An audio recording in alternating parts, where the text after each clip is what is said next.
Red Team!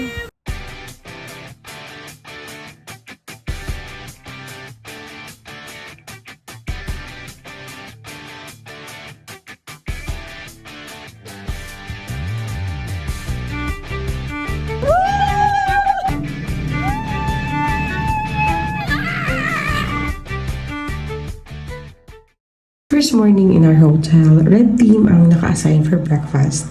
As you can see, 5 a.m. kinakatok ni Bianca ang mga doors upstairs dahil hindi namin alam saan na ilagay yung mga iluluto namin. We had no choice at kinatok namin halos lahat yung mga pinto. Sorry guys! Supposedly, corned beef ang assigned for Tuesday morning. However, marami rin kulang like cooking oil, dishwashing liquid, and onions. Kaya lumabas pa si Kuya Maki to buy. Pero they said na spam na lang daw. Not so smooth, pero since teamwork, nairaos namin ang first task for the day.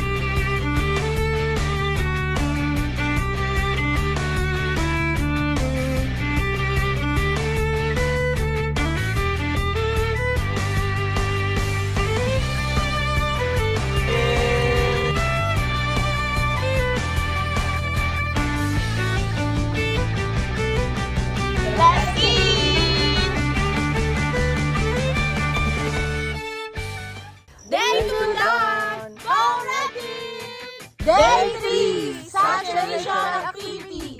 Go Red Team!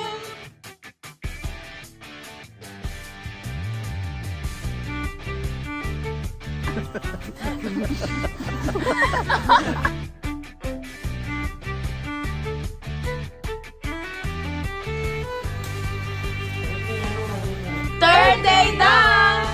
Go Red Team! Day 4, closing day! Go Red Team!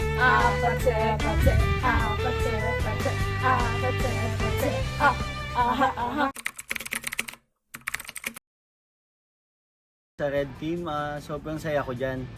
Nung una, medyo nag-aalanganin ako kasi yun nga, nabawasan pa kami ng isa, naging 4 kami. Then, ayun, na-meet ko na yung mga ka-teammates ko, team member. Okay naman, sobrang saya, puro saya kami. Then,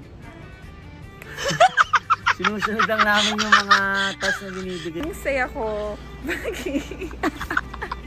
naging part ng Red Team. Lalo na kasama ko sila Bianca, Ivy, Sir Mark. Sobrang sila nila kasama. Go lang ng go. Very competitive sila.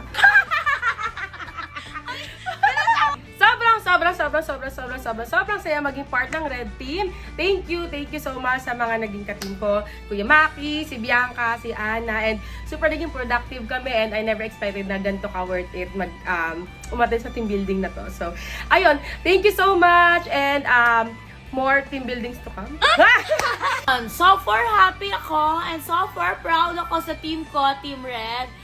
Nung una nagkaroon ng struggle kasi napalitan ng leader, assistant, parang ayaw lahat maging leader or maging assistant.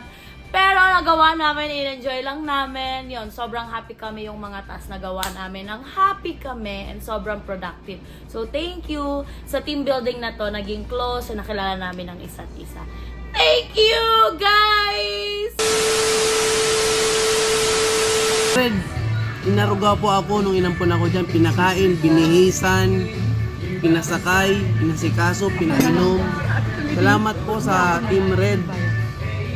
Yung pagkain nila, pagkain ko rin. Yung inumin nila, inumin ko rin. Salamat. Mabuhay po Team Red. More power!